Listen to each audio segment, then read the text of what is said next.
Let's talk relationships on UMERADIO. So what are we talking about? Marriage, dating, parenting, business, And love, emotions, sex. It's a conversation with me, Lady Misty, And DJ KTE. on everything from hot topics to taboos. Join us Mondays at 9 p.m. live on UME Radio. Follow us at Let's Talk Relationship Show on Facebook or on UME Radio on Instagram. Let's talk relationships, arguments for the grown. Get the UME Radio app to listen wherever you are. That is UME Radio, one word. UME Radio. Positive entertainment 24/7. Subscribe on YouTube and click the notification bell. Hello. Well, welcome. Hello. Thank you for welcoming me. Yes, ma'am. It's good to have you here tonight on LTR. Another great Monday night. Crazy weekend. Yes. And grateful to be here, I must say. Who am But I? again, thank you for being here tonight. Feeling for our I'm amazing. a bit nervous, but I'm okay. You never get nervous. You're I just told you one that of those old soldiers. I guess he knows me better than I know myself. There you go. See? A man knows what he knows. Mhm. So, yes, we're looking forward to a great night tonight. And I see you filled with smiles. So it looks like you're also in anticipation to have a great night yourself. It's an interesting topic, so I'm looking forward to it. I had a great day. Yes. Satisfied I'm gonna have a good attitude. Yes, otherwise we're gonna get you. Yeah. So let me just say thank you for joining us tonight on Let's Talk Relationships right here on UME Radio. Tonight our panel will be discussing the topic: Are Black men raised to lead a marriage? Well, let me say it, right? Are Black men raised to lead in marriage? Yes. Last week, you all asked the question. And before I go ahead, just shout out to Lady Misty. She's in quarantine. So, Yeah. and she's not feeling well. So I I'm want to saying, just shout out to her. Yeah. love you. Yeah. But last week, the question was, are Black women raised to marry? So this week we're asking the question of the men. And before we start the conversation, let's hear what the research, the data has to say. Yes? Yes, I think we should. Marriage, Help Black Men. That is the title of an article on scholars.com. A portion of that article reads, those who want to boost marriage rates among blacks should focus on improving job opportunities and education for black men. In 2010, according to the Bureau of Labor Statistics, 18.4% of black men were jobless, compared to 9.6% of white men. Black men also earn lower wages than similar white men. Racial disparities persist even at the highest levels of education. Even after holding education constant, black men are still more likely to be unemployed or economically deprived, causing them to fall short of what black women are looking for in partners. The writer points to a 2010 Pew Research Center research that asked respondents to rate the importance of various factors when choosing a mate, and found that black women have high aspirations. When asked how important it is that a good husband or partner provides a good income, 2/3 of black women said, it is very important, compared to 32% of white women. Roughly 55% of black women said it was very important for a husband or partner to be well educated, compared to only 28% of white women. Half of the black women said that financial stability should be an important precondition for marriage, but only a quarter of white women felt that way. In another article, published on Brookings.edu, under the title, the challenges facing black men, and the case for action, 8 key facts on black men's outcomes were highlighted, in comparison to black women, and white men. 1. Education. In 2019, 28% of black men ages 25 to 29 had a bachelor's degree or higher, compared to 30% of black women, over 40% of white men, and nearly half of white women, according to the National Center of Education Statistics in 2019. It also reports that young black men are poorly served by schools. 2. Upward mobility. Black women and white women raised by low-income parents have similar rates of upward intergenerational mobility, measured in terms of their individual income as adults. A third of white men raised by low-income parents end up in the top 40% of the income distribution as adults, compared to only 19% of black boys. Reportedly, black boys raised poor are at most risk of remaining stuck in poverty. 3. Earnings. Black workers, regardless of gender, earn less than white workers, and white men have substantially out-earned white women and black workers since 1980, according to current population survey data. The results are striking. Black men earn $378 less per week than white men and $125 less than white women. 4. Labor force participation. The labor force participation rate for black men aged 20 and over is 5.6 percentage points lower than for white men. The U.S. Bureau of Labor Statistics estimates note that this excludes the incarcerated population. Black men are less likely to participate in the labor force. 5. Unemployment during the COVID-19 pandemic. Black men have the highest unemployment rate of civilian non-institutionalized black and white men, and women over age 20, according to the Bureau of Labor Statistics.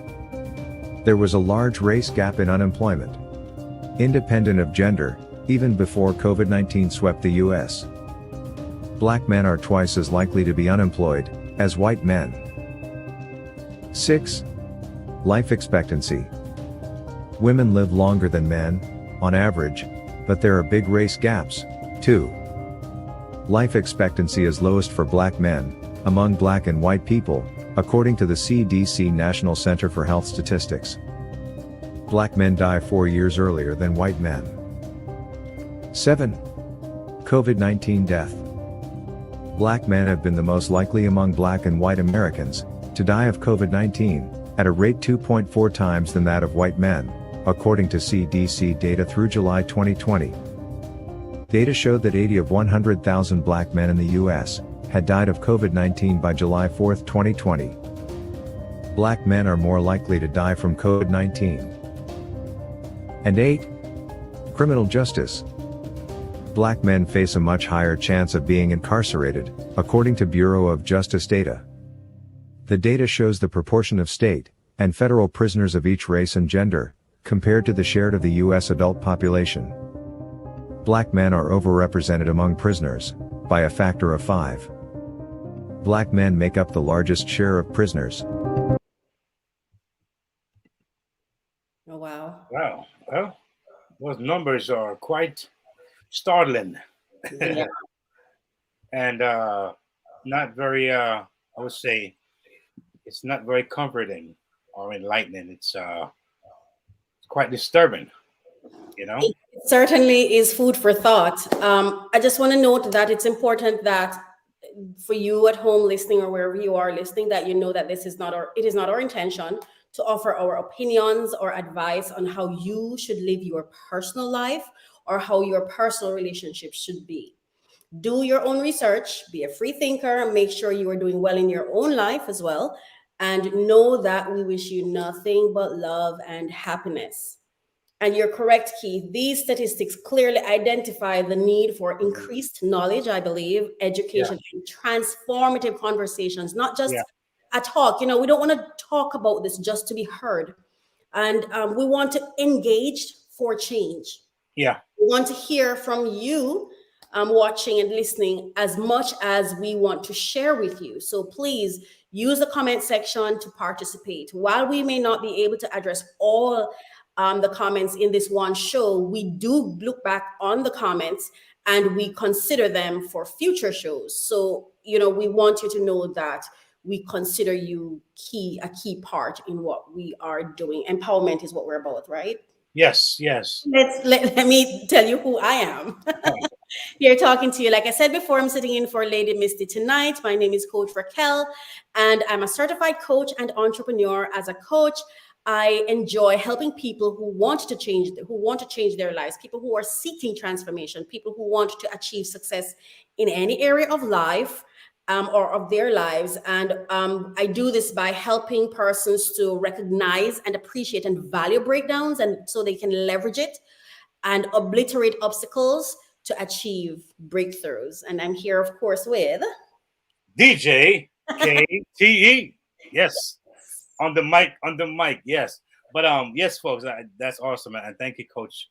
And again, we all want to take this time to actually say happy birthday to anyone who may be celebrating the anniversary, birthdays, or any other special occasions.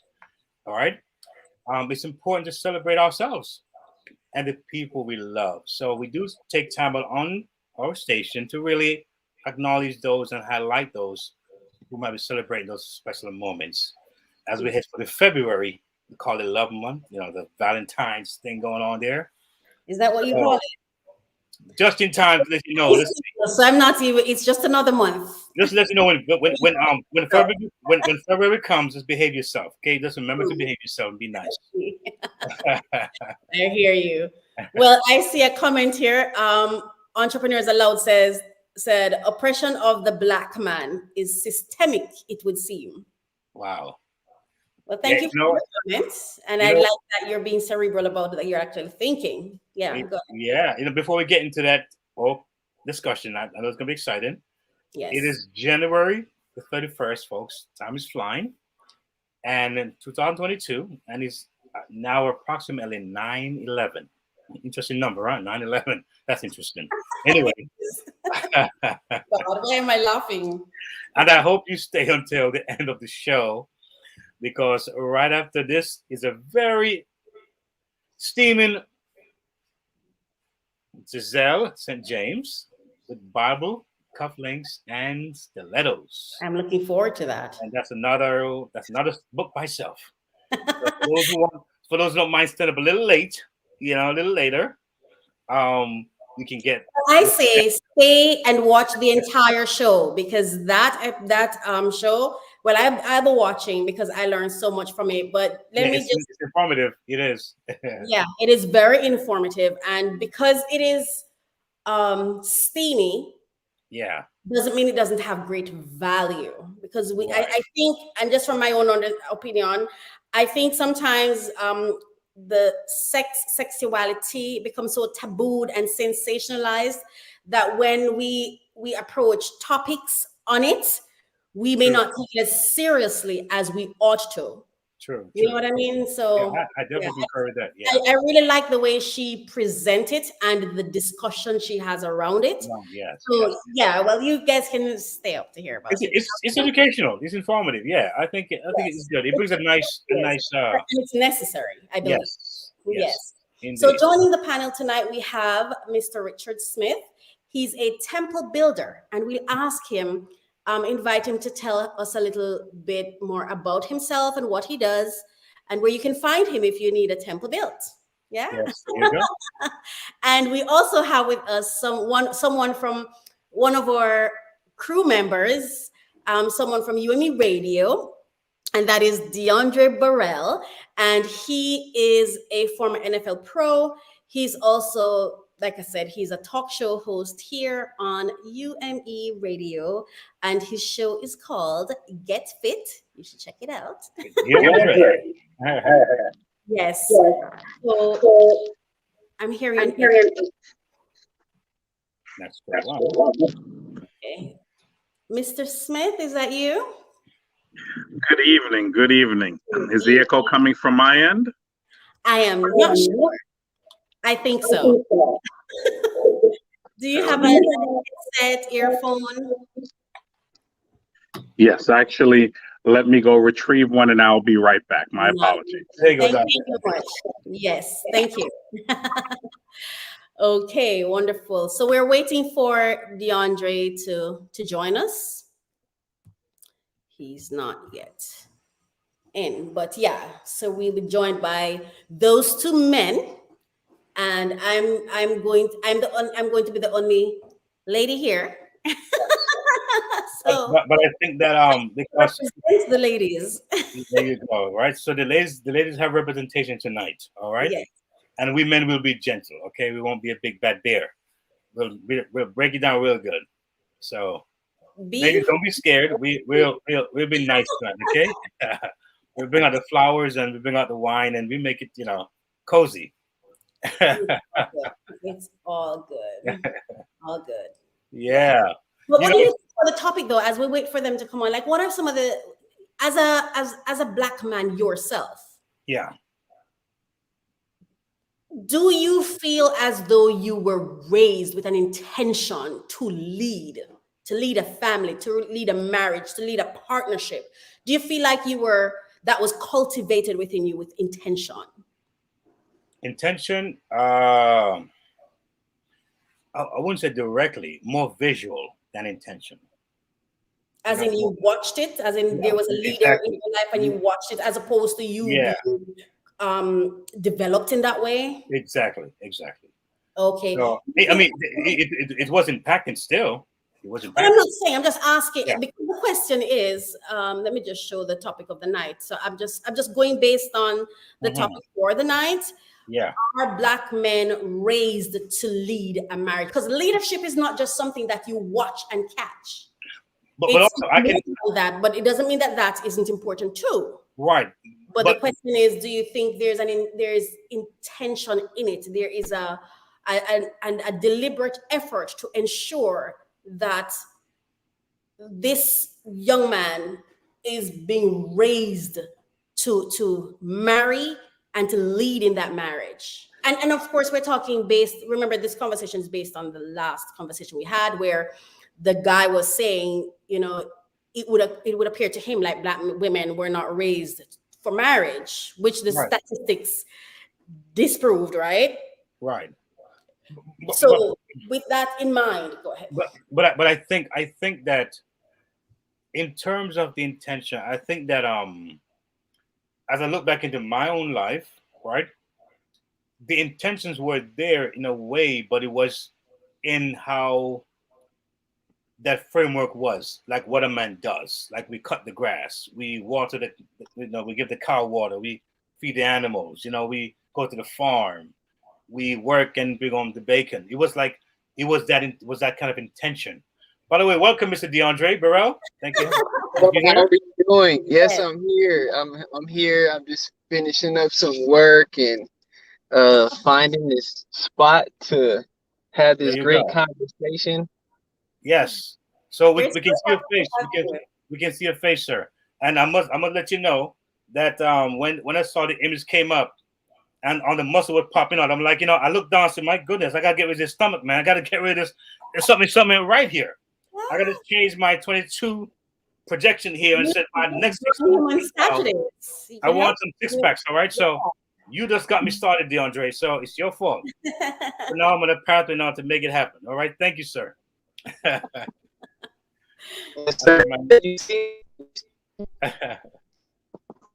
Yes. Can you see me? You said yes. Yeah. We can see you now. I think you're having a little bit of Wi-Fi going on there, but I think it'll eventually work out. Yes, but Keith, in regards to what you said, so you've been raised to carry out tasks, is what you're saying, exactly, like or whatever. But what would you consider leadership in a marriage? What does it look like? I mean, I think leadership. Yeah, that's a good question. That's a good question. I think for different people, it means different things. But for me, I think it's how you administer your own life in the family and how they receive you in the family, how they treat your delivery, your way of leading. For instance, I'll give you an example. there's a man who maybe makes a lot of money, but he doesn't know how to really manage the money. But he lets his wife, who may be a better money manager, handles it. He delegates. No, right. So some men would say, why she controls the money? What, you're the man controlling the money. He said, no, it's okay. Even though I may make more money than her, she does a better job in managing the money. So I trust her in that area. So it's how you navigate that manhood and how it's respected in the household. Because sometimes I can say I'm leading, but what am I leading, really? You know, am I leading myself? Am I leading the family? Is there respect and love and honor there? So I think that has to be a kind of a reflection of what it looks like from your approach and how it's received and how it's delivered. That's how I look at leadership. Right. Let me see if all our guests are back. Oh, DeAndre, can you hear us? He's back. Yes, he's back. Can you hear us, DeAndre? Yeah. Richard, can you hear us as well? You're muted. Yes, good evening. I can hear you. I'm trying to connect my Bluetooth so that you don't hear the echo. So give me one moment. Gotcha. You sound fine just now, though. You sound yeah, okay. we don't hear it anyway. This sounded okay. This is okay? Yes, you sound fine. You sound great. Okay. You sound great. Well, I'm very happy you're here. I personally requested you because I remember the last time you were here. So listen, I appreciate that. It's called special delivery, sir. Special delivery. Thank you for doing Good evening, everyone. Good evening. Yes. I was asking, by a Black man's definition, what is leadership? In the context of a marriage or relationship, I think it's a misnomer. I think husbands and wives lead together. I think, the whole scripture of, women being the weaker vessel has been abused so much in our culture, especially, it's a leadership is a function of, that you're in a partnership agreement. And it really does mean a partnership. So it means that in some aspects, the woman might take the lead, other aspects, the man takes the lead, but there's no true leader in the sense of what I say goes. I think that, that can cause a whole lot of foolishness, so for me, in terms of leadership, I've continued to learn. I said, we're going into our 25th year married.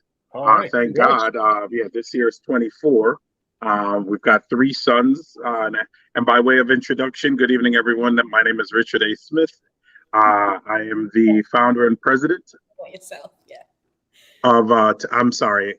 Yes, love it. Yeah. Go right ahead. I'm the founder and president of Temple Builders, LLC. We are a licensed insured design builder that specializes solely in the development and the renovation and design of houses of worship throughout the New York tri-state area, pretty much.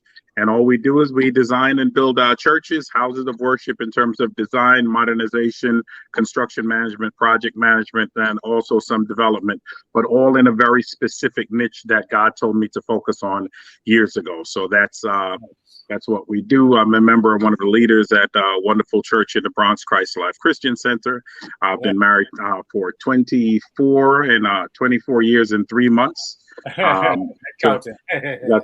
Three amazing sons at 22, 19, and 15 that have caused a lot of the gray hair that you see here. All it is God getting me back for some of the foolishness I did to my mother. But they're wonderful young men. So thank God. But as far as leadership, I think the whole thing it's a fallacy. I think Black men in particular, do need to be taught how to be leaders, but it's not necessarily for them to lord over a marriage or a relationship. Oh, right. I'm going to share. Well, let me speak with DeAndre first before I share my opinions. But there's a difference between leadership and autocracy, dictatorship, or I guess there are different styles of leadership. Mm-hmm. So I'm hearing you talk about the importance of the type in a marriage, I guess, or what it looks like. DeAndre, can you hear us? We can't hear. Oh, you definitely have some water. Yeah. There you go. Can you hear me? I do agree with you. Just like I'm a man of God that's looking to be married, right? Find Yeah. a wife. He who finds a wife, Finds a good thing. right, finds a good thing and obtains favor from the Lord. So for me, um, the men that are speaking, it's like that's amazing because leadership, like Keith said, he said, you know, someone is better in finances, then they may need to lead in that area. Um, so it's like I agree with that because hey, we may be better in one thing than the other, than our partner, and it's a partnership. So if my wife is saying, hey, you know, you're struggling with this, that's her leading me in the right direction so I can go lead. So um, I feel like that's important that as a man, we understand that there in our partnership that there is encouragement, that there is support, that hey, I can go to my wife and speak about something that needs to be done without maybe any backlash or well, you should know what you're doing, you should know how to do this, because at the end of the day we're forever learning.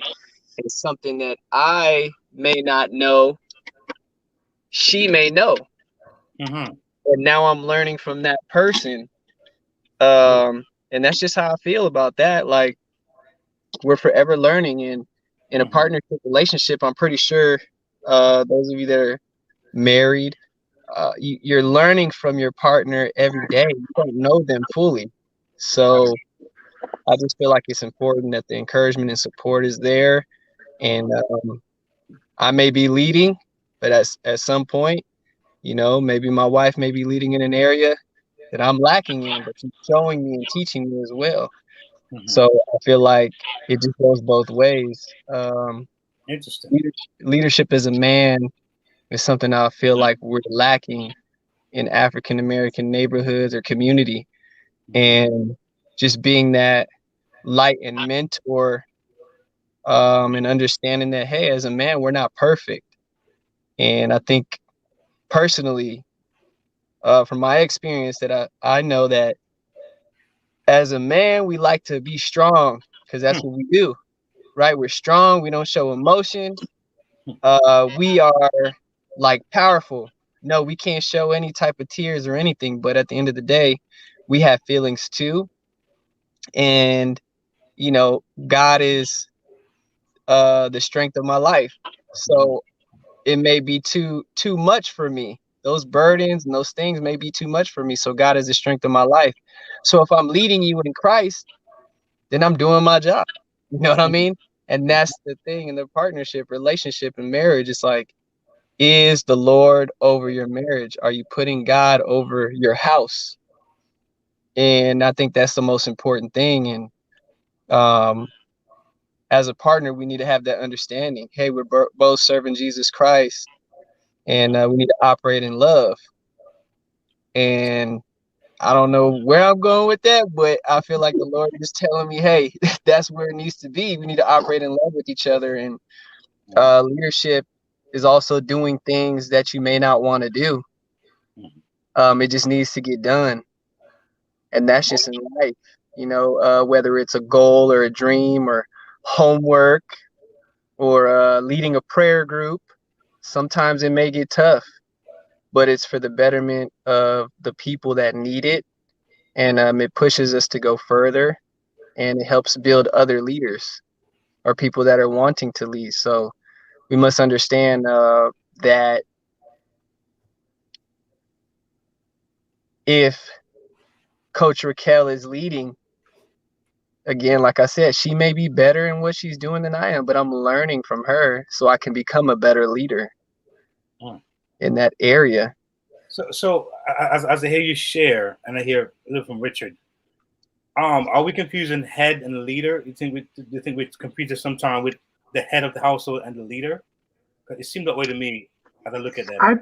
I really do struggle with that term in terms of head of household. Yeah. Only because, okay, if a man is a head of household, he's almost a figurehead, because it's a partnership first. Right. right? And I think if a man, I remember when I first got married, I'm still a knucklehead. Don't get me wrong. I'm not going to be like DeAndre and say I've arrived. If my wife was on the line now, she'd have about a 14-page book, might be 15 by the end of this evening, about the stuff that I'm still working on after 24 years. Yeah. It might be volume 2, just so we're clear. But the reality is that it's a partnership. What I mean by that is, I remember when I first got married. Oh, you got to do what I got. I had so many stupid things in my head. Okay, you got to cook. You got to do this, and it just was idiotic. It made no sense. I remember we struggled with the whole cooking thing until it was my mother that kind of slapped me in my head and was like, okay, your wife doesn't really like to cook. Not that she can't. That's not really her thing. My mother's like, you like to cook and you cook well. Why are we having a conversation? Oh boy. Man. Right. And just like that, it was like an epiphany. Like, you know what? Why am I making this thing an issue just because somehow, coming from the Caribbean or Southern background, a woman is to cook? And it was when my mother said to me, but you're an idiot. You like to cook and you know how to cook. Why is this a problem? Wow. And once she said that, it clicked. But that doesn't mean I solved all the other issues. There's tons of stuff. My father was a horrible example to me in terms of how to be a man and how to be a leader in my household. Horrible. My wife and I are talking about it. Actually, my mother and I were talking about it yesterday. And so a lot of things, when I say how he was a serial fornicator, and I think only when he got a stroke that he calmed down. And so I grew up in a household. I might have never seen my father hit my mother or like cuss her out and call her names, but he treated her like crap every single day that he was there. And guess what? Unfortunately, that behavior translated to how I treated my wife. And forget my wife, just relationships. Because when you grow up in a household where you don't see a man valuing a woman, you don't see him going out of his way for her, you don't see him doing his endeavor best for her, whether he's hitting her or not, all of that crap starts filtering in. And it wasn't just me. I've got 2 other brothers and all 3 of us struggle with it. Yeah, so we're on the surface of things, we're good men. But we click many of the boxes, but that doesn't mean there's not crap within us that we still have to plead under the blood and work through. So I think leadership is truly about first looking in the mirror. Amen. And you got to look in the mirror and say, you know what, my crap stinks just as much as anybody else. Denise and I, my wife, we went out with a couple, and it was a blessing. 4 of us went out a couple of months ago, and the young lady said, that first that the husband confided that one of the reasons they wanted to go out with us because I was so transparent about how tough the road has been for Denise and I. Because if for me to stand up in church or act as if somehow everything's been perfect, I'd be a liar. So I'm transparent with it, so you know that you can get through it. But some crap is going to remain until the day you die. But that being said, his wife said to him, we are only here after all of these years. I think they've been married whatever amount of years. And she says, because you've changed. Amen. No. Don't amen that. Here's the issue with that. When a woman says that, it means that they're not looking in a mirror, because what it puts is all of the onus then has to be on the man. If you change, you're the problem. Were it not for you, our marriage would be perfect. And a lot of women aren't ready to look in the mirror and realize, you know what? The reason why this marriage isn't 100% isn't just the husband. You got 50% of the blame as to why stuff stinks in your household. But a lot of women aren't ready for that. So leadership is about gently both of you coming to the fact of being able to look in the mirror. You got to look in the mirror first, and then you realize the problems in your relationship, marriage or not, didn't start with one spouse, and it's not gonna end with one spouse. That's all I got for right now. Wow. I'll say amen to that then. I got a brother. Amen. Hold on. Correct. Do a thing. I got some questions for Richard and DeAndre. Well said. And let me tell you what I liked about you when you spoke the first time. You led through accountability, and you're doing it again. You see, accountability, I believe, is one of the most yes, it's one of the most credible characteristic of a leader. Yes. The ability to own your truth, own yourself, and to be able to vocalize that. Because until your truth comes forth, then whoever you're trying to delegate to won't be listening to you. I think having listened to the conversation, we can, I will say this is an excellent topic that we're choosing to talk about. And I sat here and I thought to myself, these are three men, three Black kings. How do I approach it? Respectfully, I've never been married. I am not strong in the relationship department. I don't think I'm very good when it comes to honoring men as men. Yes? So I sat here thinking, don't let me not just speak my mind. You know, how do I do it? So I'm going to ask you if you could permit me to share something.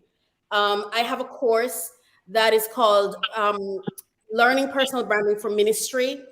And in it, I talk about leadership from my own perspective and my own understanding based on what I learned. My father was a broken man, but he led.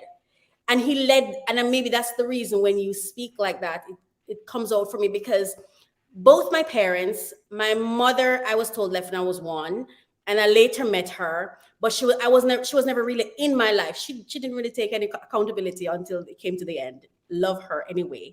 But my father would constantly, like I could see this broken man, but he would constantly, just own his stuff and acknowledge that he understood that it impacted me. And so this is something, a leader, this is what it says. A leader can be defined as a person who delegates or influences others to act so as to carry out a specific objective, right? As a coach, when I have someone with me, a leader is someone who brings into existence something that never existed before. Yes? Something never, whether it's a solution, whether it's a resolution, whether it's to create something that's needed, whatever it is. And so as I listen to you all speak, I'm hearing different facets of it, but I'm also hearing that there is a need for its cultivation in our community. Would you agree to that? Yes. Because we see different ideas and different thoughts, and we see different things, because I also hear the mixing of leadership with head of household. I don't know what that is. To be honest, I don't know that I've ever seen any head of a household. So I don't know what that is, but I do think that for any relationship to be successful, there has to be effective leading and leadership. It doesn't matter who's leading at a time. Everyone has to lead from where they are. But in order for anyone to have successful leadership, we have to, at the very core, know what is it. And for me, I say no one external from us should define what it means for us. At least that's how I live my life. I change up the days of the week, everything. Yes, I build my life. I have a life plan in such a way that my outcomes are based on me and not the world. Because I think we've been conditioned, and I say this respectfully, we've been so conditioned. Could you mean when you're not talking? We're hearing feedback. I'm not sure. We've been so conditioned to delegate that we never really cultivate purpose around delegating. And certainly not divine purpose around delegating, because, and I think from my own experience being in the church, I think unintentionally we put everything on this God. Oh, God is doing that, man. God is going to take us there, and God is going to do that, and oh, just pray, God is going to. But there's a personal responsibility and accountability that is required. And my experience with God, I get favor when I lead my own life. Yes. Well, that's a good point. I think for me, I mean, Keith, you've been away. I also lead the men's ministry over at Christ Life Christian Center. I hear leadership over you. Yeah. Well, And part of the challenge is with men, and DeAndre, I'm sure we as men, if we're being transparent, one of the things that men never say, whether to themselves or in mixed company, hello, my name is Richard Smith. I'm broken. Help me. Right. We project this veneer that we got it all together, and we don't. And there's no way. I mean, when I tell you, even as we sit here now, I'm still struggling with some of the challenges that I had while being raised by, a mother and father, but a mother who did everything because my father just he made enough money to look good so he can screw other women. Right. And that's his best. So was his best. Yeah, but what I'm saying is that I don't think brothers look in the mirror enough to say, okay, you know what? You can't stop trying to fix people if you're not even willing to look in the mirror and realize, because what we know that hurt people. Hurt people, yes. And so I think I think that's why leadership is so important. And it doesn't mean that I'm perfect. Listen,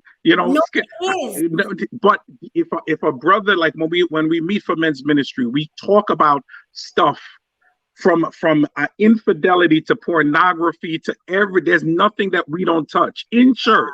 That's why? Because it's the walk of what most brothers deal with. From the fact that, listen, my household right now is being run so much better financially that my wife is paying the bills. I should have thought of this, 20 years ago. I'd sleep better. Now, that doesn't mean I don't have to pony up, but it means the minutia of me having to do all of that stuff, she just does it. I don't know how she does it, because she does it like on a pad. And like, we have all this technology. Why are you writing in this notepad? But bottom line is, if it gets done, why do I care? Wow. And but that's part of leadership. Like, stand down, stand back, be vulnerable, own your crap, and look in the mirror. Be vulnerable. Vulnerable. And so I think that to your point, Richard, I think about leadership in this sense as well. A man has a ministry or a calling or purpose, right? And so he drives to fulfill that purpose. Now, if we want to get back to God's original plan, He made for man. God's is ultimate wisdom. He was all knowing. He's powerful. He created this world, and He created man, and He had a plan for the man, and He put everything in place for the man to.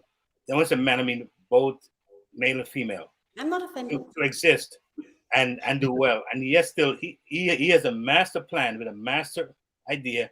They still went and messed it up. So I think about us now in our time and trying to live for God and be the man and woman, who can master our own lives and also help to influence other people's lives, whether it's our family, in the sense of wife or husband. I think about the fact that there are things sometimes you will do being led by God, or be led by what you believe is correct, your passion, your conviction. And that conviction may at times seems dissonance to what your spouse or maybe those that you lead in may have an influence on maybe not adhering to or not flowing with. Like your pastor or members who don't flow with their ministry, they have to sometimes go to points of, come on guys, let's get together here. Let's come back together again. We're not unified here. Yes, he's still preaching the word. He's trying to give the thing straight, but then people vary from that. So you have it in marriage as well, where you have the man say, listen, hey, this got to go this way. We need to move from here. And sometimes it's a directive, it's a direction that God is telling him. And he's not asking for an apology. He's not asking for a sit down and chit chat coffee. We got to move. We got to go here. And sometimes, what is that picture coming? I'm hearing this kind of veneering kind of, well, it's all lovey-dovey and let's have a conversation. And so there has to be a balance there somewhere where the man is the man and how he leads with authority. And when God says move, he moves. And they're on their time when now that the way it's approached, there's a sense of conversation or some kind of coming together. So, but how do you look at those two things? I like that. I like that. I mean, Richard, you can speak on it. Like I said, I'm not married yet. Coach Raquel, you gonna get married. Just keep believing the Lord for that. And I'm not even hoping or not hoping anymore. I trust his plan. Right. Richard said something. He let go. He said, he spoke about, and I might paraphrase, but he said, you know, I grew up one way and I was doing it this when it was working for me. And I had to just be like, we were just going to do it our way. She's doing the finances, she's doing the finances, we move on. The most important lesson I've ever learned with leadership is to let go. Yes. Let go. The thing is, Keith, with what you just said is this, yes? If we don't have a plan, and a lot of persons who are in lead, you see, there's a difference with being in a leadership position and actually leading. Yes. See? A leader is the one who lifts the other people up, not the other people lifting him up. And a lot of us has that very, very confused. Our leader is someone who not just hits the target, but considers the impact of that target. Yeah, the leader is the person who, when everything gets rough and painful, they're able to sit in it and say, okay, you know what, I'm gonna take this one. And we're all leading, you know, we're all leading in something. And another thing that we do, and I think this is why I think leadership training is important for families. How I see it anyway, because I know should I ever get married, it's not going to be like anything I've seen.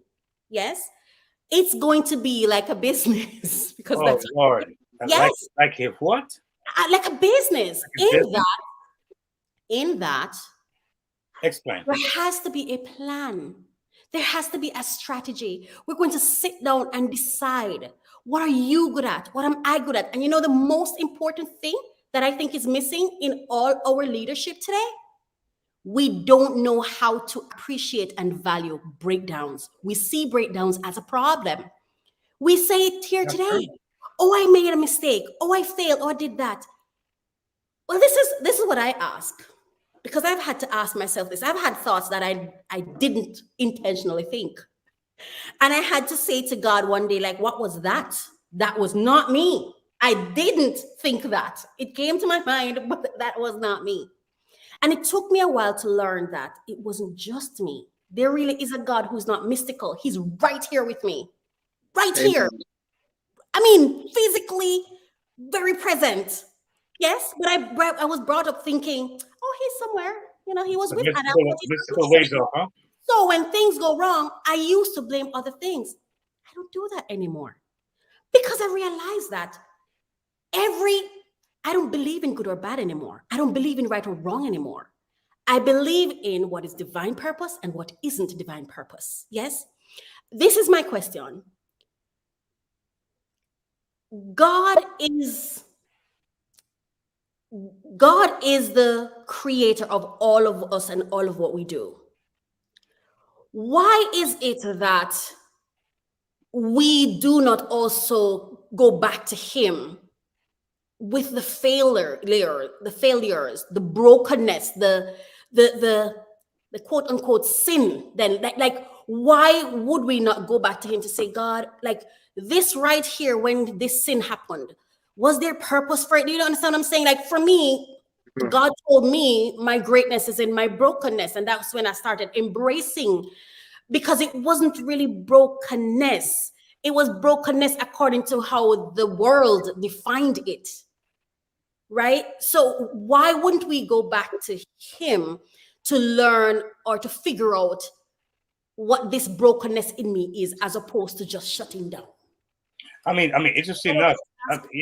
Interesting enough. A lot of men, you know, as John was saying earlier, they don't do a lot of things outwardly. A lot of men, when they're home alone in the middle of the night, they get down sometimes and they do some bawling, some crying, and some thinking. We don't see more of that publicly, but I believe that it happens more than we think. But Richard, what do you say about that? I hear you. I thought about something that DeAndre said, which I really kind of, it spoke to where I was years ago in terms of, even as he's looking for a wife and trying to then kind of clean up some stuff or get himself ready. Because I think that's where the power of discussions like this is in. okay, if you're married, this is how it can help. But certainly if you're not married, then what are the self checklists that you can go through so you don't visit all of your madness on your partner, right? So to answer the question, I don't know if I fully think that men are opening up like that. What I see is just the opposite. You know, brothers are 20, 30, 40, 50, 60, 70 years old and have never really looked in a mirror. Wow. They have never, let's say they had less than ideal childhood where either the father was not present or the father was less than. You would be stunned how many brothers hit 60 and have never had a real conversation about it. Wow. And all they've done is visited their brokenness. Them not even, they've visited their brokenness on their children, on their spouses, on their partners. There's so many things that men need to talk about, and we just don't. So for me, I think that's kind of one of the first steps is, introduce yourself to a mirror. Yes. I like when you yes. Yeah, and stop blaming. And the same thing with women. It's both. It's not just men. Men are not here to fix women. Men were never put on the earth to make women happy. It's not our job. It's not my job to make my wife happy. It's my job to be the very best Richard that I can be. She's got to find happiness and purpose in her own life, and together 1 + 1 can equal 3.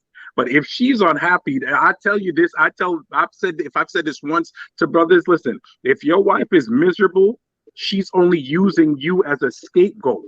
Because if she tosses you out and gets another man, she'll be just as miserable. Everywhere because I go, she's trying to have you fix what's going on with her. So I'm a big proponent of counseling. I think all Black people, everybody needs to be on somebody's couch. Everybody got to be. If you've gone through a divorce, you shouldn't even consider marriage until you've been on somebody's couch at least a year and go through what helped cause it, because you part of the problem. Yes, yes. You are so spot on. And you see that thing about, I think we may need to start teaching people what is a breakdown. Yes. And that's okay. Yes. Some people call it failure. I call it a breakdown. Because a breakdown is there to say, this is what's missing, this is what's showing up. Now, what do we do with this? Yeah. I think the only thing someone is quote unquote obligated to do with you when you come to a relationship is agree to be in it. I think that's the extent of expectation to me. The rest of it is your own work. Right. It's only the I am here, the commitment, I am here, I'm going to work through it or whatever. But beyond that, I don't know what else someone else owes somebody else. And you are so correct. We go into relationships thinking men should save us, men should provide. I was listening to the thing before about the and I heard finances so many times. But even when I listened to the data, the amount of thing is against the Black man. When does he have time to learn leadership? When he's constantly being told, you do not belong here, you will not have any authority here. Like, I'm listening to the thing and I'm like, if I was a Black man, I would just feel myself going deeper and deeper into a little dark corner with every statistic that was read. Question, DeAndre. Can I ask DeAndre a question? Yes, sure. So, brother, as someone that is looking to find a good woman, find a wife and settle down, do you think it's important as a preparatory step or in participation of what you're trying to do that you possibly go to counseling? The reason why I'm not trying to pick on you, what I'm trying to say is it's something that I've said to brothers that I've met. Before you start thinking about a serious relationship, there's a bunch of baggage that we walk in. No man, there's no perfect man, the same way there's no perfect woman. So DeAndre has baggage coming back from his childhood, from what has happened over the last 20 or 30 years. And some of that has affected his actions and his interactions. I know that because that's just universal across the sexes. So DeAndre, do you think it's something that you would say to yourself, you know what, maybe before I go seriously into a relationship, maybe I need to sit down on somebody's couch and really try to work through some stuff? Just a question. Yeah, I think so. I know my pastor in California, she does counseling, and I think it's important to get prepared for marriage.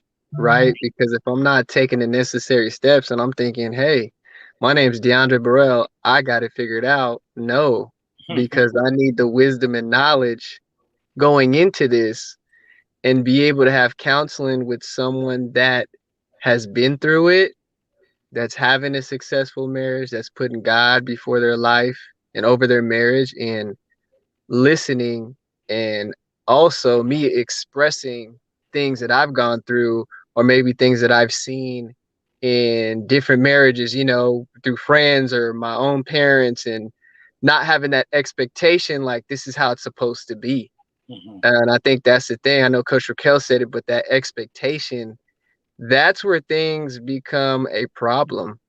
And in my personal walk, I work and do my best to not have an expectation on somebody.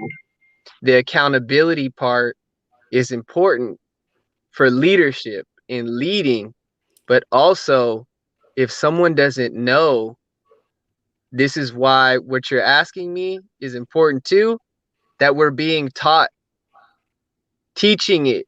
So now you're teaching me. Now I'm understanding. Now I can see clearer. Now I am aware on how to lead and what to do, how to do it. But with that, I believe that counseling is important just so you can cross the T's, dot the I's, shed off that dead weight so you're not carrying it into your relationship, because you want to make sure this is your partner. You want to make sure this is your lifetime partner. You want to make sure that, hey, God, I'm doing my best. I'm praying to you, but I'm also taking action in what I'm doing because this is important to me. The Thank you. action, the action. Time is against us. Yeah, Thank you so much. That's phenomenal. I love that. Take action, and that's Absolutely. fantastic. Absolutely. That's fantastic. Absolutely. And just to wrap up, I just want to acknowledge Apostle Faith Walters, Dr. Faith Walters. She said, everything begins with a self-reflection. Richard Smith, you're so on point about men looking into the mirror about themselves, and women. I'm putting that one in. What do one think about Bishop Noel Jones, engaged to a woman for 25 years? Now he's decided to put a ring on it at age 72. And then therapy is quite important before going into a marital relationship. Now we're going to be transitioning to Bible couplings and stilettos, but I didn't want to leave before saying this. Leadership is important, it's critical, but in order to be good at anything, we have to first seek and ask in order to receive. Yes, and to receive, we also need to learn how to release. And I think that's what the panel is talking about. I believe there are for me, there have been two most important investments in my life: therapy and coaching. Therapy and coaching. Need to know self before we can start thinking of even getting to know anybody else, because our own trauma, our own issues color everything we see, and thereby colors everything we do. And so leadership is about bringing into existence what has never what is not yet present in that instant, in that moment, in that whatever is happening. It doesn't mean what's not in existence in the world. It just means in whatever is happening in that moment between two people. And I do believe that what I hope for the persons who are watching right now is that we learn how to create relationships, not just based on emotions and attraction, but really learn to understand divine purpose for alignment, for divine alignment, and not so much just to get into a relationship, because I do think sometimes that's what we do. Now we have like a minute and a half to go. I'm going to give you each like 20 seconds just to say whatever you want to say to those who are listening. Whatever your final message. This is my 20 seconds. It's just important we go after goals, right? You go after goals, you go after finance, you go after career, go after yourself, become the best self first. Because when you become your best self first, you're able to operate in all your gifts all of your gifts, whether it's career, finance, relationships. So work on yourself. Become who you are, who God created you to be. That is the way you'll be able to lead, find a wife, find a husband. You got to be your best self. And in order to do that, it takes a lot of how could I say, not a lot. It just takes self-discipline and obedience. Thank you. Dear. I'm so sorry for cutting you off. Richard, go ahead. Good evening. Thank you again for having me on. It's a blessing. God bless you all. I just say the most important thing, one of the most important aspects of this, of black men leadership, is to self-assess and seek help. Yes. You're not going to figure out on your own. Some of the things you've been through, you will need help to work through. God is there. The Spirit of God is there, but there's a bunch of good, godly men and women that you can sit down to and talk to, so that when you present yourself for marriage, you're a better version of yourself and you're not walking with all of the drama undiagnosed. It's better to, at least, even if you're walking into the marriage with it, at least have it diagnosed and not just be an undiagnosed cancer that just continues to ferment problems. Thank you again. Gentlemen, let me say thank you for coming on tonight. Thank you. You guys are really awesome. And I'll tell you again, another inspiring show. I'm inspired. I'm challenged to be even better. And of course, my co-host Raquel tonight for covering for our Lady Misty. Thank you. I say bless to one and all, and see you next time. I'd like to give my final word too. Just if I may, I'd like to say this. You will never get a result greater than the quality or quantity of your relationships. Relationships are critical for you to thrive in this life. Invest in it the way you invest in your education. Have a good night. Good night, guys. Underneath it all, who are we sexually? Bible, cufflinks, and stilettos, with Giselle St. James. Monday nights at 10 p.m. For mature audiences only.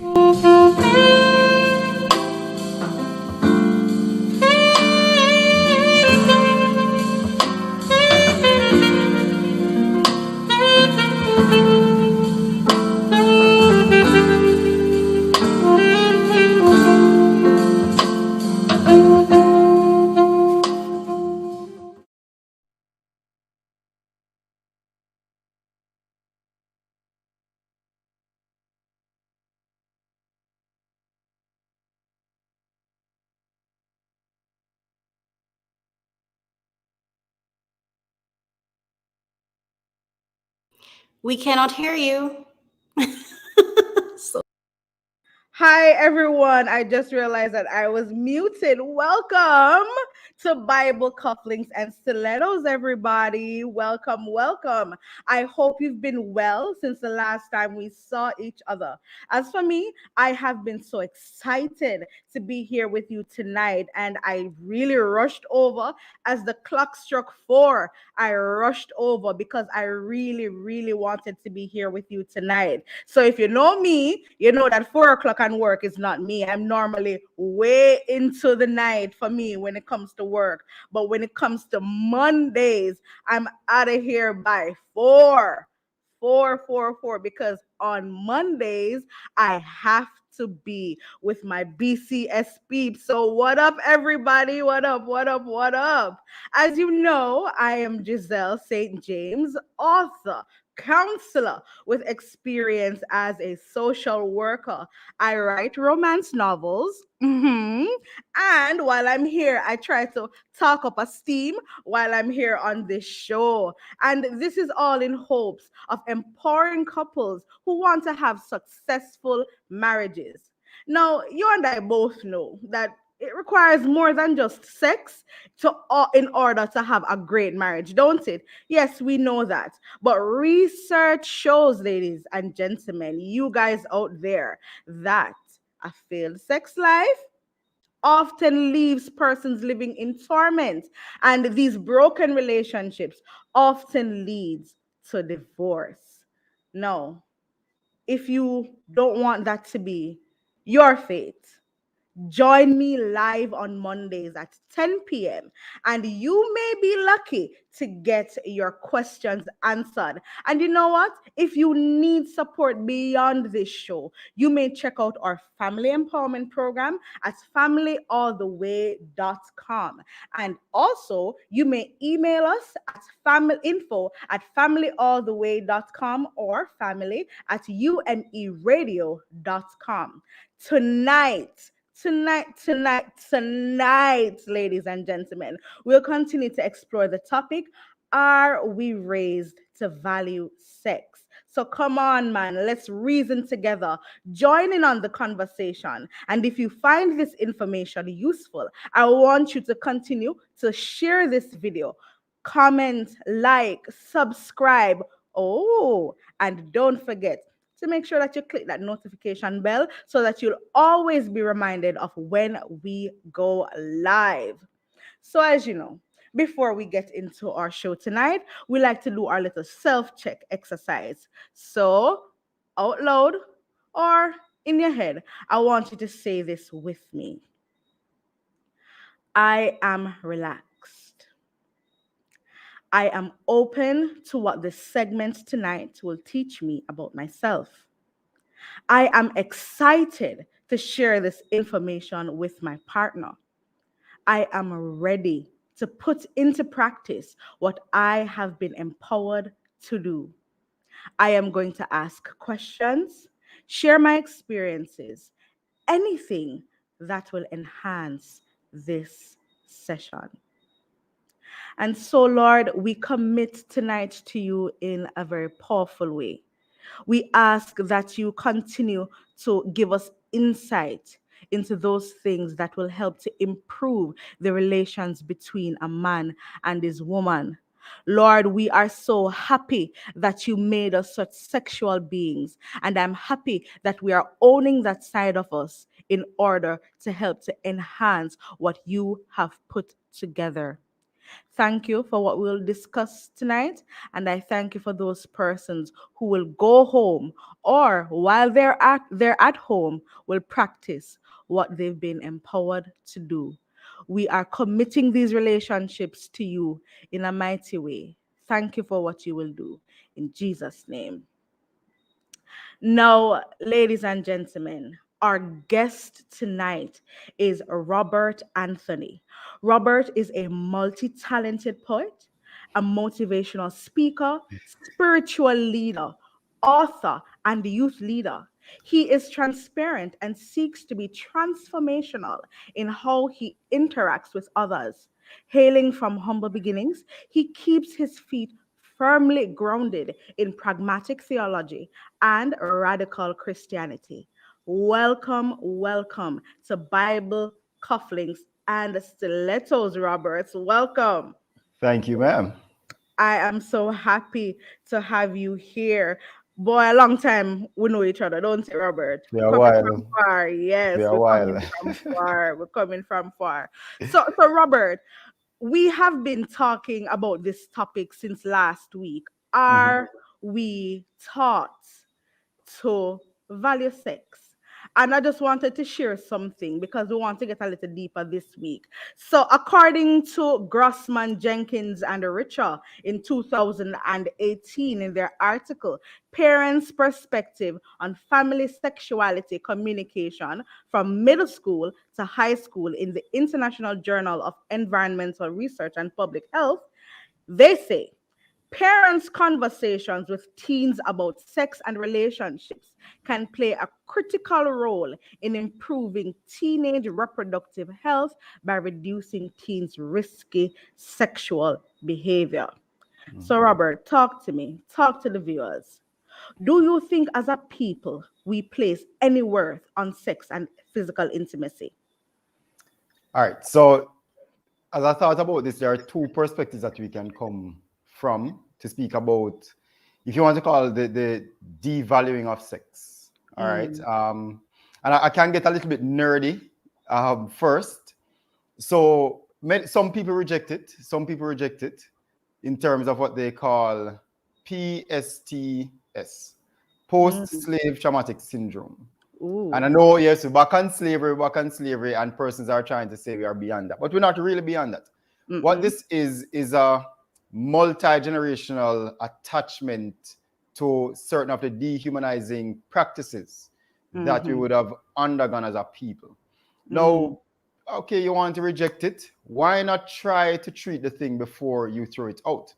Because when you think about persons who have been oppressed or enslaved, not just blacks, right, have had the opportunity to live in a predominantly white environment, but they had their struggles as well in terms of oppression and being almost removed from their own society. And that's in Northern Ireland.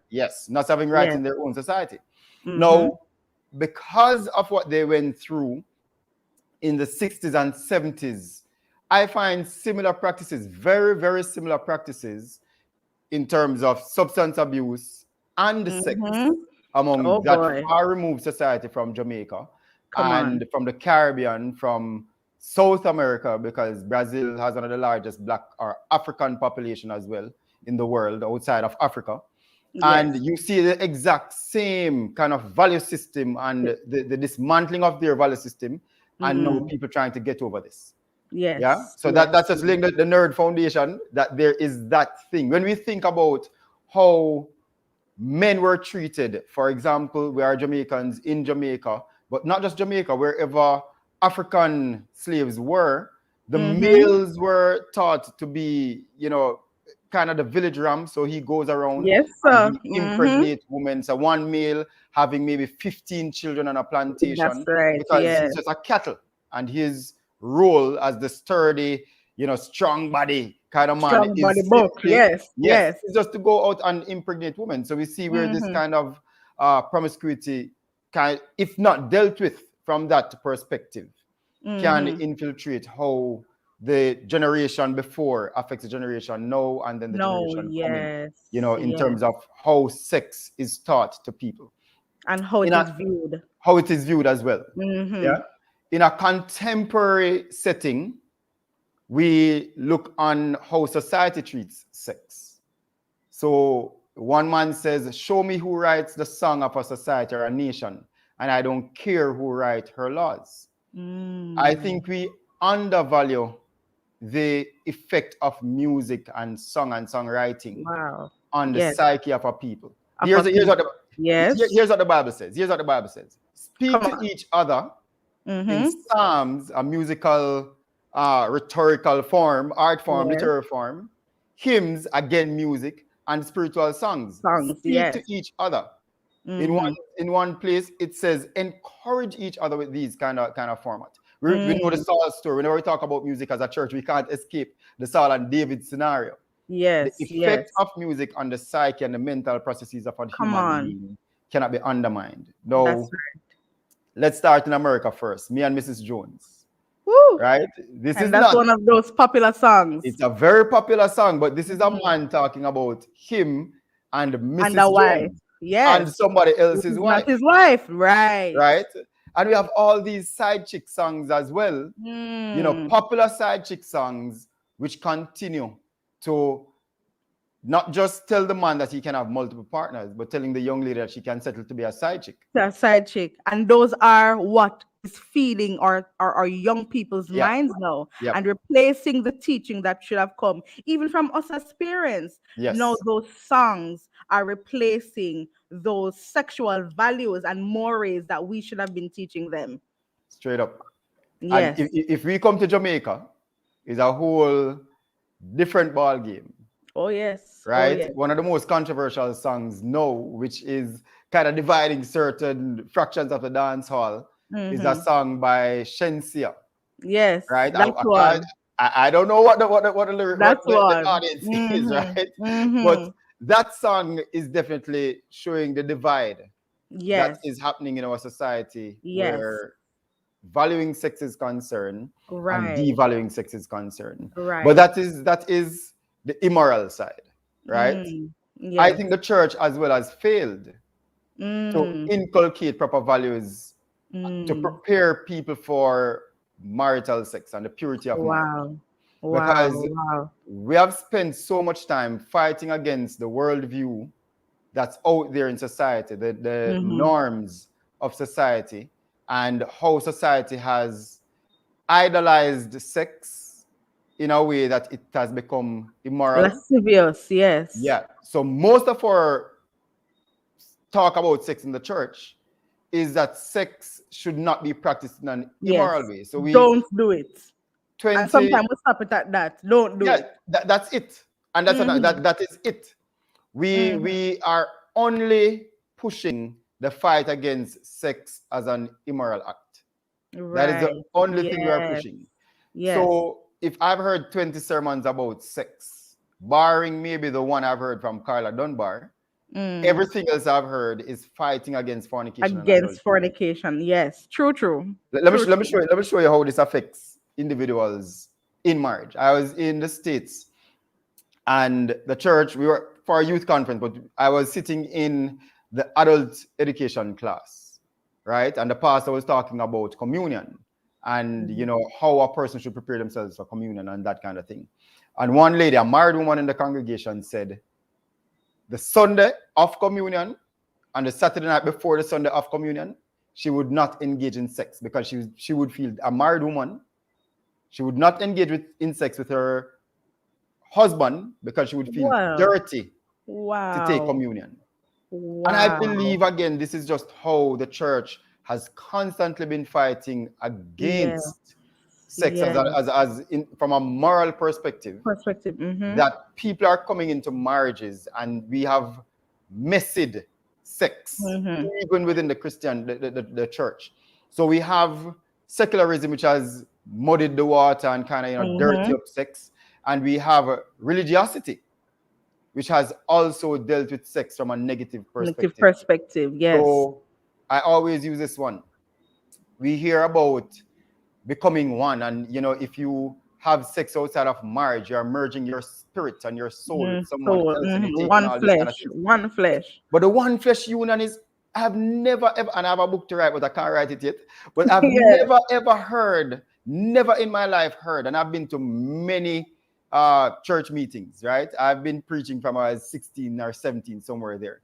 I've been to church in South Africa, in Northern Ireland. I've been to church in England. I've been to church in Barbados, St. Lucia, Grenada. I've been to church. I'm all churched out. I've been to church in a lot of places. And I've never ever heard one speaker tell a married couple or educate people how to enjoy or employ, embrace it, even intentional oneness of sex in marriage. I have never ever, and that is valuable. That is absolutely valuable. It is. And I've never ever heard that. I believe that in many ways the church is guilty. Not as guilty because we are still trying. I understand the sincerity of the fight. I understand why we are vigilant about preserving the sacredness of sex and the purity of sex. I understand. But we were created to have sex for pleasure, to have sex that is pleasing. When we speak about the bed of the married people, it's undefiled. Undefiled. And it's honorable. How do we encourage people to embrace that? How do we encourage people to embrace their sexuality? And sex. Right. Yeah? Yes. How do we?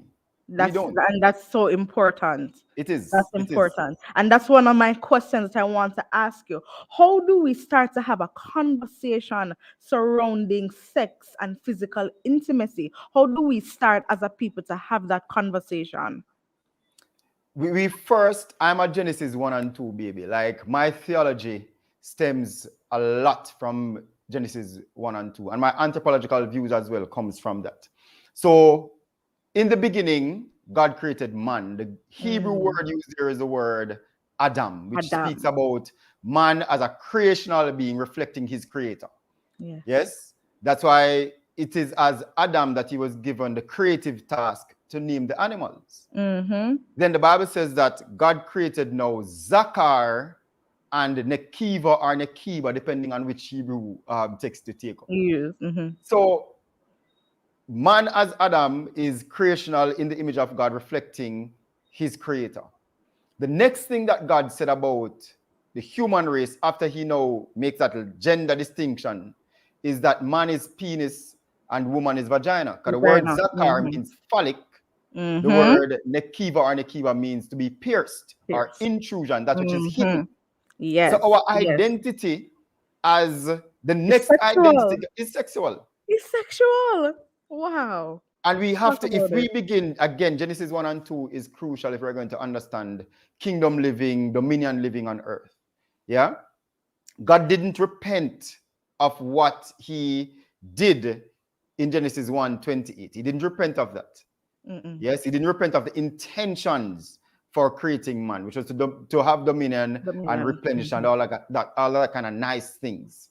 But when God created man, Zakar and Nekiva, he created them to form a synergy of intimacy, a synergy unrivaled by anything else that was in the creative order, because he gave man the mandate to replenish. So he had to create not just the tools, the Zakar and the Nekiva aspect, the phallic and the pierced aspect of the humankind, but then he created them to come together to form one, bone of my bone and flesh of my flesh, flesh of my flesh, flesh that interacts. Yes. Is what that is saying, right? So we are created with the necessary part for flesh to interact. Now, I oftentimes tell people that it's great. I love how females think, but God did not use the psychological aspect of what a female is to define her. He didn't use the resilience or the strength, that kind of thing of a man or a male to define him. He used what was base and what is at birth can be identified. Yes. It's a boy. It's a girl. It's One a of my girl. favorite movies to watch is Meet the Mitchells, and there's this big thing about what gender is the baby. So those are the distinguishing factor, and God created us like that. That way. He took delight in creating us with penis and vagina. He took delight in these things. Yes. Now, they were created for replenishing, but they were created for pleasure. Yes. Talk about it. Yes.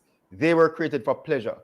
We have allowed for too long the world to demonize sex by putting this pain reality into sex. And if the woman's belly bottom is not being punched, listen to the words that the world use. Listen to the words that the world use. And I did this in my youth group once.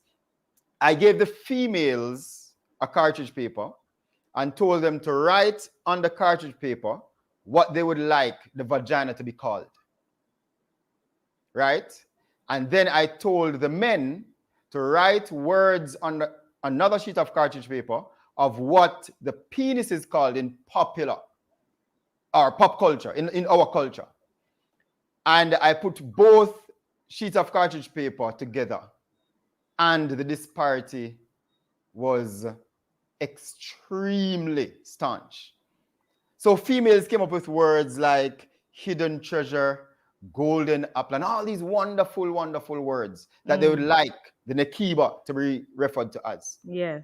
Now, in our culture, the penis is called anaconda. Rod. This weaponizing. And if you go to the acts of sex as well, or act of sex, and what it is called, ramming, stabbing, slapping up, mash up, and these kind of things, daggering. It removes intimacy. True. And the church has to create a sexual culture within the kingdom of God.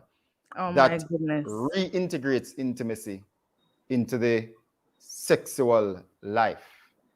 Boy, Robert, I don't want to stop you, I don't want to stop you, but we are so out of time, and I just really wanted to get to some of these comments. Satin Brownie says that she loves the sexucation that's going on. Come on, she's saying that we have to come out of the dark and come into the light. Word. Go ahead, Satin Brownie. We really do have to. And she also says, when we talk about immoral, we think church and world. Morality or immorality is people everywhere, in all places and spaces. Entrepreneurs Aloud says the miseducation of a nation through the miscommunication of the single most important essence is in life, sex. So true. And I also want to look at what Satin Brownie says. Darn right. And to enjoy it in action or conversation freely and healthily. Self rescue your sexuality. And I just want to also look at WAMO Ministries. For most of the preachers, there isn't anything going on in their bedroom. Look at that. So heavenly minded. So they are no earthly good. How can you teach something that you don't have an experience about? Beautiful, beautiful. And Shantar Swaby, I know we need an hour. All this information is so refreshing and enlightening. It's really great hearing this kind of information in the way that it's being shared. Robert Anthony, we are not done. Robert Anthony, we are not done talking about this. We really and truly need to open the eyes and even the minds of persons who are listening all over the world. Listen, we're in 116 countries, Robert. We are in 116 countries, and all of these persons are hearing this message tonight. So we're not done. I want to thank you guys, all of you, Satin Brownie, Sharice Anderson, Shantar Swaby, Latoya Gay, who gave us the name of the song. She said it's called Lick It, Robert. Yeah, I know. I didn't want to say it. Yeah. We want to thank WAMO Ministries, all of our viewers tonight. I want to thank you guys. I want to thank you, Robert, for coming in and really giving us a robust discussion. We're not through yet talking about, are we taught to value sex? Until next time, ladies and gentlemen, remember, if you want us to talk some more about some things that you think are important, remember that you can email us at info@familyalltheway.com or family@umeradio.com. Next time, see you same place, same time, walk good. Remember, have great sex as the Lord intended. And now for today's spotlight. UMERADIO was originally founded in 2009. Back then, it was called Advanced Media Production. After winning first place in the Jamaica Broilers Fair Play Awards, the company ceased operations around 2012. In December 2018, the company was rebranded and brought back into operations with new ownership. And in February 2019, it launched its first radio station, UMERADIO, under the call sign WUME-DB, New York. UMERADIO is a digital radio station owned and operated by UME Digital Media Inc., a digital studio and multimedia company, headquartered in Bronx, New York. Our brands are committed to inspiring, educating, and entertaining people through transformative and empowering content. Our mission is to reach 1 million households, touch 1 million lives, and showcase 1 million brands. Get the UMERADIO app for the full experience, available via your Apple and Google Play stores. If you want to listen on the web, you may go to app.umeradio.com or via our website at www.umeradio.com. Our content can be watched on Carib Vision. You can also listen in via Amazon Music, iTunes, iHeartRadio, TuneIn, Google Podcast, Podbean, TuneU, Live 365, Spotify, Stitcher Player, FM Listen Notes. For all business inquiries, contact us at info@umeradio.com. This station is 100% community funded. To support us, please visit umeradio.com/get involved. Subscribe on YouTube, Instagram, and everywhere online at UMERadio. Thank you for supporting us. UMERadio, positive entertainment 24/7. Did you find this information helpful? Please let us know. And if you have a topic on your mind, which you would like for us to talk about, do not hesitate to reach out. Email us at ltranswers@gmail.com. For access to resources and additional information, please sign up free at our support website, www.familyalltheway.com. If you need help, connect with Dr. Faith Walters at www.familyalltheway.com/therapy with Dr. Faith. Get the help you need to develop and maintain strong, healthy relationships. Thanks for watching.